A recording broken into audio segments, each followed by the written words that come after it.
வணக்கம் விவசாய நண்பர்களே.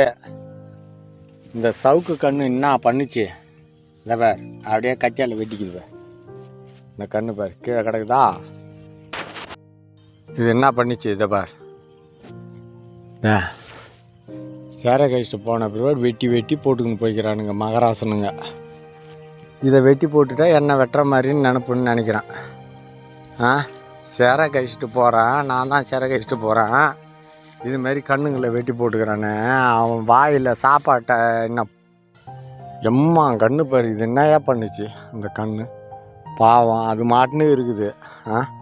இந்த கண்ணை இது மாதிரி ஒடிச்சு வெட்டி போட்டுக்கிறானுங்களே. பக்கத்து கொல்லிலாம் ஒரு பிரச்சனை கிடையாது, சூப்பராக இருக்குது. ஆனால் என் கண்ணை மட்டும் இதுமாரி வெட்டி போட்டு வச்சுக்கிறானுங்க. நான் கழிச்சிட்டு போகிறேன், கழிச்சிட்டு போன உடனே இது வேணுமுன்னே கத்தியால் நறுக்குன்னு வெட்டி வச்சுக்கிறாங்க பாரு.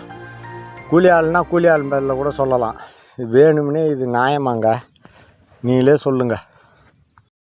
அப்படியே லைனாக அப்படி போய் அப்படியே அங்கங்கே வெட்டி ஒரு கண்ணை வாங்கி, இந்த கன்று அந்த நேரம் நான் விற்கும் போதெல்லாம் இந்த கன்றுனுடைய ரேட்டு வந்து 2 ரூபான்னு வாங்கி இதுக்கு வச்சு எவ்வளோ கஷ்டப்பட்டு பவுர்லாம் எரியுதுங்க. கத்தியால் வெட்டிக்கிறாங்க. கத்தியால் வெட்டி வேணும்னே வெட்டி தள்ளிக்கினே போய்கிட்டே இருக்கானுங்க. இந்த இடம் சரியே கழிக்காத இடம், இந்த இடத்துல வந்து வெட்டிக்கிறானுங்க. அப்படின்னா வேணும்னே வெட்டிக்கிறானுங்கன்னு அர்த்தம். இது கொஞ்சோண்டு கழிக்காத விட்டு வச்சிருந்தேன். இப்போ வந்து கழிக்கலான்னு வந்து பார்த்தா நிறைய கன்று வெட்டி அங்கங்கே வெட்டி போட்டுக்குது. இதே பாருங்க, ஒரு வாரத்துக்கு முன்னே வெட்டிக்கிறானுங்க இந்த கண்ணுங்களை. ஒரு வாரத்துக்கு முன்னே தான் வெட்டிக்கிறானுங்க. கன்று எவ்வளோ அழகாக இருக்குது பாரு. ஒன்று பிடிச்சிருந்தது, அதனால் உயிராக இருந்தது.